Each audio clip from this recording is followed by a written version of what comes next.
கர்த்தருக்கு ஸ்தோத்திரம். கர்த்தர் நல்லவர், அவர் கிருபை என்றும் உள்ளது. கர்த்தர் என்று நம்முடனே இருக்கிறவர்.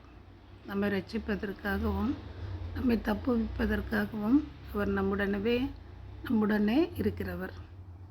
ஓகே, இப்போ நம்ம கொஞ்சம் பேசுவோமா? கர்த்தருக்கு ஸ்தோத்திரம். தேவனை பற்றி தேவனிடம் பேசுங்கள், அதுதான் ஆராதனை. தேவனை பற்றி மனிதர்களிடம் பேசுங்கள், அதுதான் சுவிசேஷம். மனிதர்களை பற்றி தேவனிடம் பேசுங்கள், அதுதான் ஜெபம். தேவனை பற்றி பிரச்சனையிடம் பேசுங்கள், அதுதான் விசுவாசம். கடவுளை பற்றி ஒருவரிடம் பேச முடியாத போது அந்த நபரை பற்றி கடவுளிடம் பேசுங்கள், அதுதான் தேவனோடு உள்ள உறவு. கர்த்தர் நமக்கு கொடுத்திருக்கதான ஒவ்வொரு வாய்ப்புகளையும் நாம் தவற விடாதபடி நாம் தேவனோடு இணைந்திருப்போம். பிசாசானவன் நம்மை கொள்ளை கொண்டு போவதற்காகவே நமக்கு உண்டான எல்லா சூழ்நிலைகளிலும் அவன் தலையீடு செய்து கொண்டே இருப்பான்.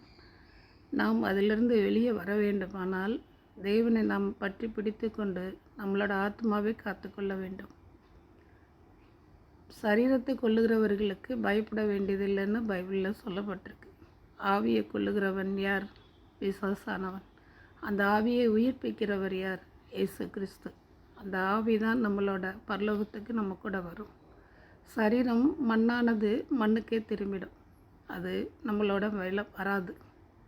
அப்படி நாம் ரகசிய வருகையில் கர்த்தருடைய வருகையின் போது எடுத்துக்கொள்ளப்பட நேர்ந்தோமானால் நம்மளோட ஆவி தேவனோடு போகும் பொழுது நமக்கு வான மேனி என்னும் ஒரு மேனியை நமக்கு கொடுத்து, நமக்கு புது ஒரு சரீரத்தை கொடுத்து புது சிருஷ்டியாக்கி நம்மளை அவர் வருகைக்கு முன்பாகவே கர்த்தருடைய பிள்ளைகளை, விசுவாசிகளை, அவருடைய பரிசுத்தவான்களை யாவரையும் கர்த்தர் முன்கூட்டியே ரகசிய வருகையின் போது அவர் எடுத்துக்கொள்ளவார்.